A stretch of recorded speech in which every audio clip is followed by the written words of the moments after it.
Bonjour pour cette nouvelle vidéo qui sera consacrée au flux de valeur, value stream en anglais. Nous allons passer en gros 20-25 minutes ensemble pour échanger sur ce sujet. Alors, comme toutes mes vidéos, cette présentation fait l'objet d'un copyright.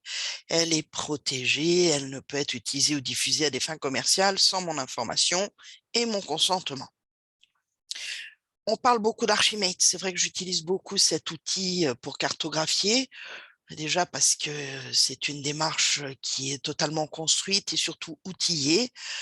C'est une vraie démarche de cartographie qui contient un vrai dictionnaire, donc qui porte beaucoup d'intelligence, mais ce n'est toujours qu'un moyen, c'est en aucun cas un objectif. Ça facilite les échanges, ça permet réellement de parler sur d'une même manière et surtout avec le même vocabulaire. Archimate, c'est la seule démarche qui est réellement outillée avec une solution gratuite disponible pour tous. C'est-à-dire qu'effectivement, certains d'entre vous ont des solutions payantes, mais pour la plupart des entreprises petites ou moyennes, on commence toujours avec une solution open source qui permet de démarrer et de se faire la main. Ça va nous permettre donc de modéliser en intégrant de l'intelligence pour réaliser des analyses d'impact et une mise en cohérence de toutes les couches de modélisation, de la vision stratégique à la technologie. Et c'est l'apport réellement d'Archimate. Archimate est la propriété exclusive de l'Open Group, qui est aussi la propriétaire du référentiel TOGAF. Vous vous rappelez, je vous avais présenté un métamodèle avec 3 comment, 3 éléments opérationnels et un pourquoi, qui est la proposition de valeur. On va pas mal s'intéresser à cette proposition de valeur parce qu'effectivement, l'objectif d'un flux de valeur, c'est de produire la valeur pour le client avec les 3 comment, le modèle opérationnel, donc l'organisation, le système d'information et la technologie, le parcours client qui peut être digital ou physique dans un magasin, dans un entrepôt. Avec des acteurs qui ont été bien clairement identifiés, la proposition de valeur, le premier pourquoi, a été décrit par la stratégie, la direction générale. Il a été reformulé par le commerce, le marketing. Les modes opérationnels, les organisations sont décrites par les directions opérationnelles et supports. Le système d'information est porté lui aussi par les directions opérationnelles et supports et aussi par la direction informatique. Le parcours client digital ou physique est effectivement porté par les directions opérationnelles et supports, le commerce, le marketing, mais aussi des directions qui vont chercher à analyser les données, le data, le digital, l'informatique. Ce que vous pouvez constater, c'est que les directions opérationnelles et supports sont impliquées de partout, y compris au niveau du système d'information. Et ça, c'est un gros apport de l'architecture d'entreprise et de la business architecture, l'architecture d'affaires. Aujourd'hui, sur ces vidéos, on a travaillé sur la proposition de valeur qui a été écrite au travers d'un modèle d'affaires, un business model. Nous avons utilisé Business Model Canvas de la société Stratégiseur et le Lean Startup. Et nous allons parler, c'était la précédente vidéo, nous allons parler aujourd'hui des chaînes de valeur et des étapes de chaînes de valeur qui sont à destination des clients. Ces chaînes de valeur, une fois définies, vont donner lieu à une mise en œuvre autour d'un parcours client extrêmement opérationnel. Les services seront, eux, mis en œuvre au travers de microservices. Mais aujourd'hui, on parle des chaînes de valeur et des étapes de chaînes de valeur.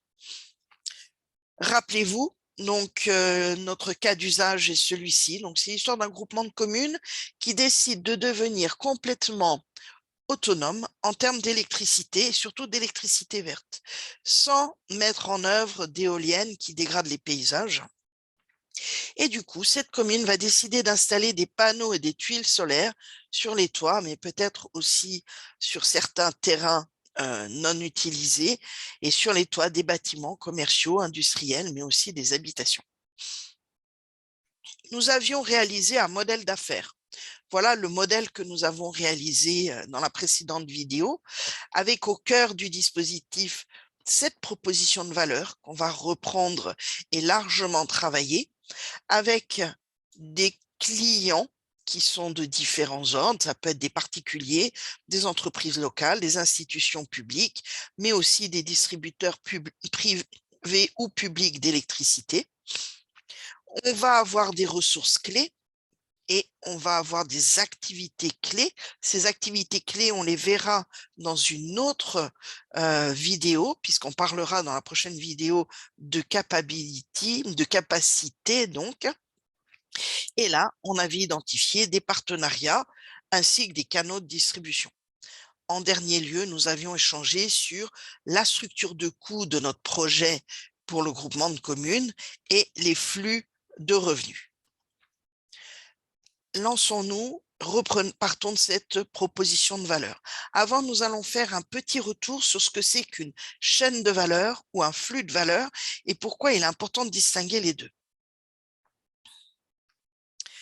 Il y a souvent une confusion entre la chaîne de valeur et le flux de valeur. La chaîne de valeur est généralement un concept lean qui vise à mesurer une efficacité opérationnelle et à réduire des déchets à un niveau très opérationnel. On avait aussi la chaîne de porteurs qui, elle, a une vision purement économique. On recherche un avantage concurrentiel et on cherche à améliorer la marge financière de l'entreprise. Et puis, on a des flux de valeur. Là, je vous ai mis l'objet value stream, donc flux de valeur, qui est disponible avec Archimède. Et on va décrire comment la valeur est fournie au client dans le cadre d'une proposition de valeur.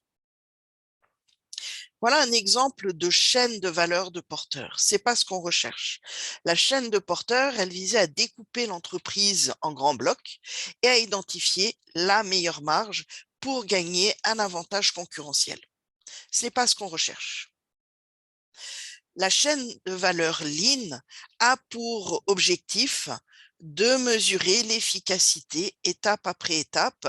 On va contrôler des temps, on va mesurer des temps d'attente, on va regarder quels sont les déchets qui sont produits pour essayer d'améliorer une situation extrêmement opérationnelle. Nous, on va être à un niveau beaucoup plus macroscopique. On va se situer au niveau sans doute de l'entreprise. Et on va décrire la valeur telle qu'elle est produite et comment elle bénéficie à un client. On n'est absolument pas dans une recherche d'avantage concurrentiel. L'avantage concurrentiel est considéré comme acquis dès lors que le client est satisfait et qu'il revient. On n'est absolument pas dans une amélioration microéconomique des activités de l'entreprise. On cherche à produire de la valeur pour un client ou un ensemble de clients ou de segments de clients. Il y a un flux de valeur que vous connaissez tous, c'est l'achat ou la vente en ligne. Voilà, on a des étapes. On consulte un catalogue de produits, on recherche le produit, on choisit l'article, on valide la livraison, on paye. Pour chaque étape, on a une valeur. Consulter le catalogue produit, la valeur, c'est qu'on a connaissance en tant que client de l'ensemble des produits commercialisés.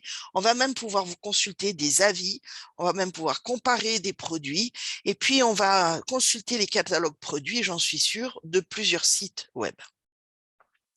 Lorsque l'on recherche notre produit, comme je vous le disais, on compare les prix et les articles. À un moment donné, on fait notre choix, on sélectionne le produit que l'on recherche, on valide la livraison, l'apport de valeur est clair, là, on a une information précise sur la date de mise à disposition, le lieu et le moyen de livraison. On paye, donc on confirme son achat depuis son domicile avec des moyens de paiement en ligne, la carte bancaire, le virement ou PayPal et d'autres moyens. Ça, c'est un flux de valeur. Ce flux de valeur, il est valable quel que soit l'achat et quel que soit le site web sur lequel vous faites votre achat. C'est en cela que c'est un flux de valeur. C'est-à-dire, ce n'est pas un parcours client, on n'est pas loin du parcours client, mais il faudrait pouvoir, pour avoir un parcours client, il faut avoir des éléments beaucoup plus précis, beaucoup plus opérationnels. Sur un flux de valeur, on cherche simplement à identifier comment on va pouvoir produire de la valeur au client pour capter ce client. un mode de représentation avec Archimate, donc la value stream, et dedans, mais effectivement, on retrouve la consultation du catalogue, le choix de l'article, la validation de la livraison, le paiement, et puis des sous-étapes. Rechercher un article, consulter des informations détaillées du produit, son origine, son prix, sa disponibilité, voir des avis aussi d'autres clients. On met l'article dans le panier. Ça, on est presque sur un parcours client. Mais il y a la notion de panier qui est extrêmement importante. On va valider la livraison, vérifier le mode de livraison, la disponibilité et puis payer. Donc, on choisit son mode de paiement et on confirme. Rien de plus, rien de nouveau par rapport à ce flux de valeur. Par contre, ce qui est intéressant, c'est aussi de faire apparaître la valeur. La valeur sont les éléments violets que vous avez ici. C'est-à-dire que pour chaque étape ou sous-étape, on va identifier une valeur. Pourquoi est-ce que je commande en ligne? Eh bien, parce que quand je consulte le catalogue de produits, j'ai un choix d'articles en ligne beaucoup plus important qu'en boutique. Pour avoir le même choix en ligne, en boutique, il faudrait que j'aille dans différents magasins. Là, en un seul clic, j'ai accès à un ensemble extrêmement important de produits. Je n'ai pas de déplacement nécessaire. Je fais ça chez moi, tranquille, depuis mon canapé. C'est un ensemble, c'est un élément de valeur. L'achat est simple. On sélectionne l'article, on attend aucune disponibilité d'un vendeur. Quand vous déplacez dans un magasin, vous pouvez avoir la queue devant un vendeur qui n'est pas toujours disponible. Là, vous avez tous les éléments qui vous permettent de faire votre achat, donc il n'y a pas de perte de temps. Valider la livraison, mais on nous confirme la disponibilité immédiatement.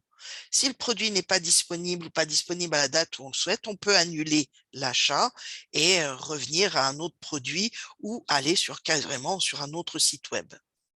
On va avoir une livraison à domicile ou en un point relais qui va être gratuite ou peu chère et une date de livraison qui est prédictible avec un engagement du vendeur.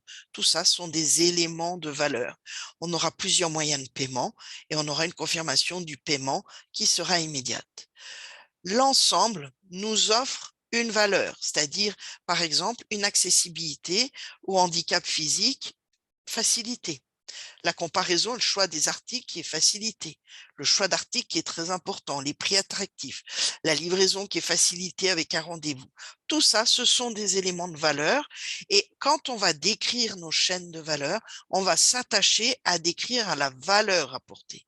On ne cherche pas à décrire un processus, la façon dont les choses sont faites opérationnellement. On cherche à décrire les attentes d'un client. Et ces attentes du client sont résumées au travers de ces éléments de valeur. Quelle valeur est apportée par quelle étape de la chaîne de valeur? Nous allons avoir des parties prenantes. Lors d'un achat en ligne, on a des parties prenantes qui vont sans doute vous surprendre. Effectivement, on a le client, mais aussi on a le site web ou l'application mobile qui sont des parties prenantes. Il est très important d'avoir une disponibilité forte de ces applications sur le téléphone mobile ou sur un site web. Et puis, on aura d'autres acteurs invisibles du client lors de l'acte d'achat. Je suis persuadée qu'il y a effectivement des personnes qui suivent en permanence le fonctionnement du site, soit au travers d'automatismes, d'automates qui renvoient des alarmes, soit directement en allant consulter et surveiller directement le site. Donc, la proposition de valeur, elle va devoir aussi répondre aux besoins de ces autres parties prenantes. La disponibilité du site et une capacité de surveillance de ce qui se passe au niveau du site web ou de l'application mobile. Concernant la vente en ligne, mais il y a plusieurs flux de valeur qui impliquent le client. Ce qu'on a vu, l'achat ou la vente en ligne, qui va déclencher l'expédition au client. Là, il y a un autre flux de valeur, c'est-à-dire le client a validé, il a payé, on s'est engagé main sur le cœur à lui livrer le 10 avril. Mais comment ça se passe? Il y a une autre application et un autre mode de fonctionnement qui doit être mis en œuvre pour que le 10 avril, l'engagement soit tenu. À l'issue de cette expédition, ça va déclencher la facturation, c'est-à-dire l'encaissement de l'argent de ce qu'a payé le client ne va se faire qu'au moment de l'expédition dans certains cas. Nous aurons aussi un flux de valeur interne et à la fois externe qui va être un responsable produit qui va animer le catalogue produit. Il va mettre en ligne des promotions, il va aller chercher d'autres produits et donc il y aura un flux de valeur interne qui sera la mise à disposition des produits, soit par la revente au travers d'une marketplace, soit directement au travers d'entrepôts que le fournisseur, qui sont à disposition du fournisseur et qui donc sont en lien avec le flux de valeur d'expédition. Un flux de valeur important sur la vente en ligne, c'est le retour ou la réclamation client. Donc, vous voyez qu'on arrive à identifier les différentes attentes clients. Il veut acheter en ligne, il va avoir la disponibilité des produits, on va donc animer le catalogue produit, on va attacher une attention particulière à l'expédition, à sa facturation, et on va traiter les retours ou les réclamations dans les meilleurs délais. Voilà ce que l'on peut présenter dans les flux de valeur que l'on connaît et que l'on a à disposition dans notre vie de tous les jours. Donc, flux de valeur pour value stream en anglais. Si on résume, qu'est-ce que c'est qu'un flux de valeur? C'est une vision de bout en bout de la manière dont la valeur est obtenue pour une partie prenante donnée. Cette partie prenante, ça peut être un client externe, ça peut être un partenaire externe, ou ça peut être un acteur interne. Il y a un flux de valeur aussi qui est connu, qui est le recrutement d'une personne. Le recrutement d'une personne, la partie prenante qui va bénéficier de ces activités de recrutement, ce sont les acteurs opérationnels, les responsables opérationnels. Le flux de valeur n'est pas un processus. Un flux de valeur, ça montre comment les parties prenantes vont tirer de la valeur et ça va se concentrer sur la manière et le processus va se concentrer, excusez-moi, sur la manière dont les activités sont réalisées et par qui. Donc, le processus, ça va être la déclinaison opérationnelle dans une entreprise de ce flux de valeur. Globalement, les flux de valeur qu'on a vus ici sont communs à beaucoup d'entreprises, mais leur mise en œuvre opérationnelle au travers de processus est complètement différent d'une entreprise à une autre. Alors que si on regarde ce flux de valeur ici, tout le monde sera d'accord pour dire que pour un achat en ligne, c'est quelque chose de standard, quelle que soit l'entreprise. Mais d'un point de vue opérationnel, processus, les activités ne sont pas réalisées par les mêmes entités, par les mêmes acteurs, et pas forcément de la même manière, ni avec le même système d'information. Donc ça, c'est la description d'un processus. Le flux de valeur, ça montre simplement comment on tire la valeur et quelle valeur on va apporter. Et donc, on va avoir besoin de décrire ces flux de valeur pour décrire les propositions de valeur, en particulier faites aux clients. On va se concentrer maintenant sur le flux de valeur qui permet finalement d'apporter de l'électricité verte aux particuliers et aux entreprises qui habitent dans notre communauté de communes. La question à se poser, c'est que reçoit le client en échange de son engagement? Finalement, c'est ça une proposition de valeur. Et qu'est-ce qu'il reçoit? Des produits et des services. Ce qu'on a identifié, c'est qu'il allait avoir, ce qu'il allait principalement, son principal moteur pour venir et participer à ce mouvement de production d'électricité verte, c'est que le client attend aussi un engagement réel, individuel et collectif pour réduire les gaz à effet de serre. Oui, il a besoin d'électricité, mais son moteur, ce ne sera pas le besoin d'électricité. Si son moteur, c'est le besoin d'électricité, il continue avec les solutions existantes. Là, son moteur, on va toucher à autre chose qui est beaucoup plus psychologique, c'est son engagement à réduire les gaz à effet de serre. Il va, en échange de cet engagement-là, obtenir des gains sur ses factures d'énergie. Donc, il aura un accès facilité à de l'énergie verte et on va lui proposer de devenir un actionnaire de la société de production de cette énergie verte.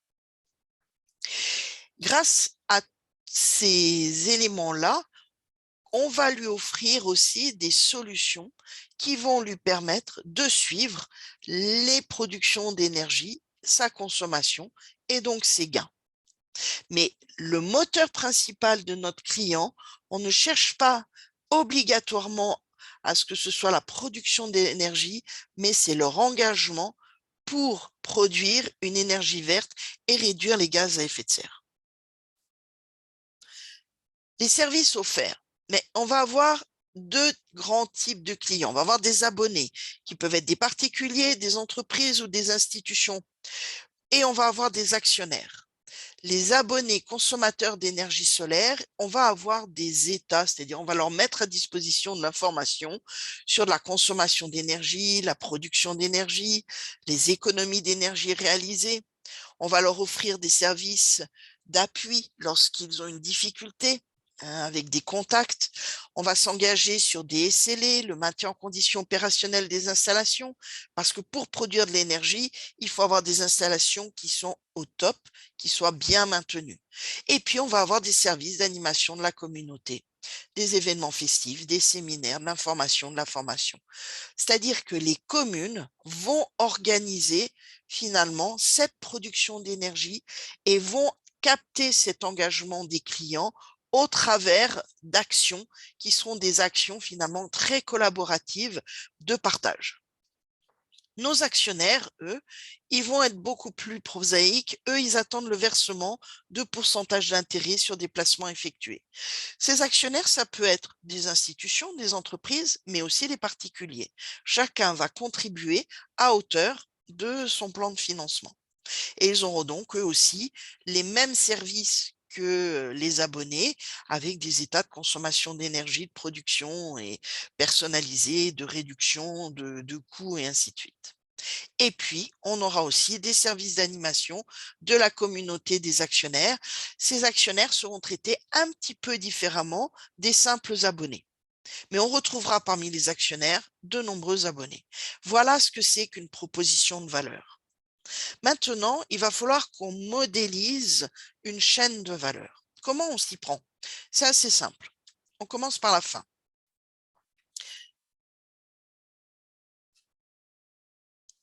Il existe toujours dans une entreprise un flux de valeur principal qui est issu du modèle d'affaires. Bien souvent, ce modèle d'affaires dans une entreprise, on l'a pas. Ou du moins, il n'est pas clairement énoncé. Dans ce cas-là, on va travailler avec à partir du catalogue de services qui est offert aux clients. Et là, on va trouver beaucoup de sources d'informations. Il peut y avoir déjà un catalogue de services existant. Et puis, on va avoir des sites web corporate, on va avoir de l'information qui vont nous permettre d'identifier ces services. Et pour chaque service, on va pouvoir identifier la valeur attendue. Et là, on a représenté des services, ces objets jaunes, donc le service d'information de statistiques, d'animation de communauté. Et vous voyez que l'animation de communauté, que ce soit à destination des abonnés ou des actionnaires, on n'a pas fait la différence. Ça sera dans la mise en œuvre opérationnelle qu'on fera la différence.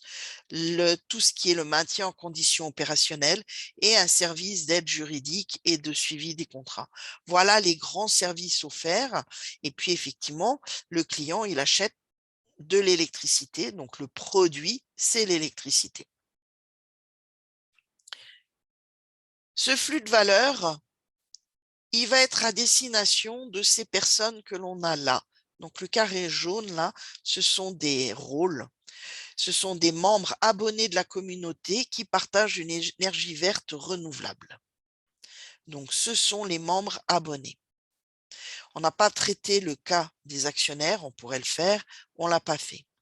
Qu'est-ce qu'ils attendent? Quelle est la valeur globale qui est attendue?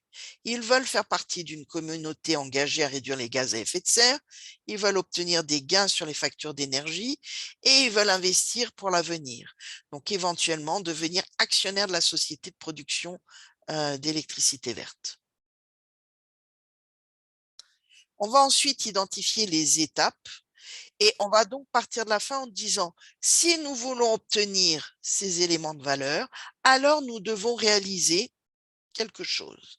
Si nous voulons obtenir ces trois éléments de valeur, la communauté, les gains et l'investissement pour l'avenir, alors on doit être en capacité de signer des contrats d'abonnement au parc photovoltaïque. Donc, on a dû faire une sensibilisation, une information du grand public et des entreprises locales, et on signe des contrats. Et là, la valeur obtenue, c'est qu'on va leur vendre des abonnements d'électricité et on va leur vendre de l'électricité. Il faut qu'on ait une puissance produite qui soit suffisante pour alimenter un certain nombre de foyers. Et puis, on va avoir une communauté de partage qui va être active. Ça, c'est la fin. C'est-à-dire quand j'ai signé les contrats d'abonnement. Mais pour que je signe les contrats d'abonnement, il faut que je sois capable de produire de l'électricité. Et donc, l'étape d'avant cette phase qui est finalement la fin de notre chaîne de valeur, ça va être la production d'énergie photovoltaïque. Et donc, la valeur, c'est tout simplement les kilowattheures produits. Mais pour pouvoir produire de l'énergie photovoltaïque, il faut que j'ai pu faire tous les investissements. Et avant ça, j'ai pu convaincre des investisseurs. Et donc, je dois vérifier pour pouvoir produire de l'électricité, la faisabilité technologique, lancer la construction des premières installations, explorer et valider des technologies photovoltaïques et convaincre des investisseurs. Et là, vous voyez qu'il y a une boucle. C'est-à-dire que ça va se faire, c'est-à-dire les premières chaînes de valeur, c'est une chaîne de valeur d'expérimentation. On va avoir nos premiers clients, on va voir quelle économie d'énergie on va pouvoir dégager, on va bien valider notre modèle et ensuite on rentrera dans une phase de généralisation. Donc notre première chaîne de valeur, elle est constituée de ces 4 étapes. On va convaincre les investisseurs tout en vérifiant la faisabilité technologique. Il faut qu'on ait quelque chose à montrer. Donc on va avoir un petit parc photovoltaïque qui va nous permettre de commencer à produire, signer les premiers contrats et puis convaincre et ainsi de suite. Et progressivement, on va étendre notre parc photovoltaïque pour réellement convaincre l'ensemble des entreprises et des habitants de ce groupement de communes. Voilà comment vous construisez votre flux de valeur. Vous partez de la cible et vous remontez dans le temps, en fait. La cible, elle vous donne quoi? Elle vous donne la valeur attendue et ensuite, vous dites, ben, si je dois réaliser cette valeur attendue, quelles sont les grandes étapes que je vais obtenir, que je dois obtenir. Et effectivement, moi, je pars toujours de la cible, donc de la dernière étape, et je remonte pas à pas. Je vous laisse cet élément affiché.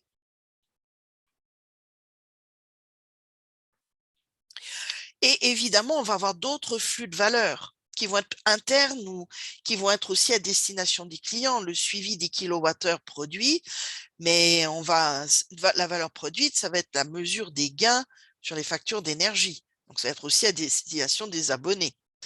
On va avoir une validité de notre modèle de production énergétique qui sera confirmée. Ça, ce sera à destination des investisseurs. Donc, on aura un modèle de production technologique qui va effectivement être validé et nos investisseurs seront rassurés et ils vont continuer à investir pour qu'on puisse étendre ce parc photovoltaïque. Il va falloir maintenir de façon récurrente les infrastructures. Déjà parce qu'on s'est engagé sur un SLA de production d'énergie et il va falloir maintenir la production d'énergie au meilleur niveau dans le temps et il va falloir rendre pérennes nos installations technologiques. Donc, c'est à destination des abonnés, mais aussi des investisseurs. Cette maintenance sera effectivement extrêmement importante. Là, on ne décrit pas comment est faite la maintenance, ni comment on suit les kilowattheures produits. On dit juste qu'on a besoin de faire ça. Et puis, on va avoir tout un tas de campagnes de sensibilisation, de recherche de nouveaux abonnés, d'aller chercher finalement les clients, d'aller chercher des acteurs pour intégrer la communauté, parce que cette communauté ne sera pérenne que si les investisseurs et les abonnés la rejoignent.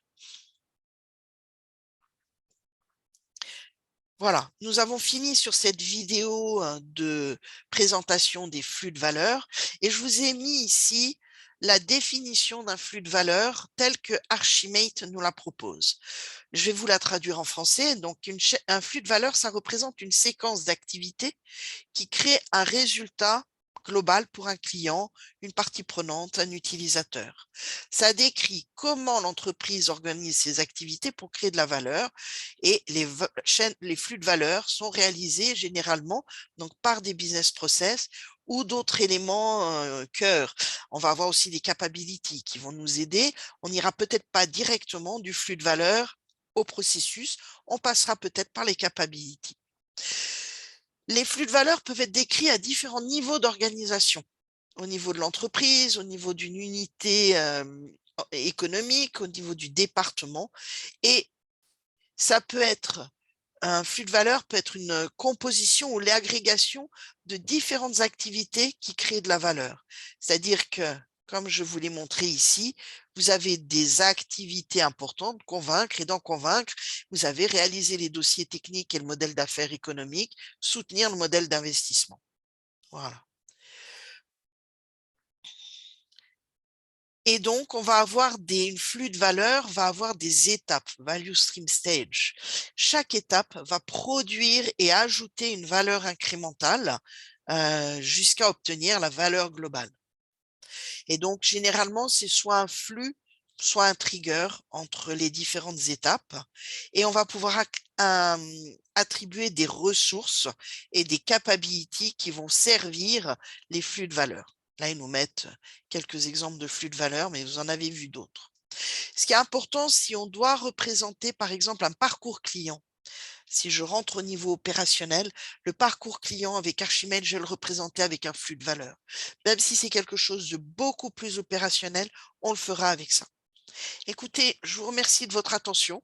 La prochaine vidéo sera consacrée aux capabilities, donc aux capacités et aux capability map, aux cartes de capacité.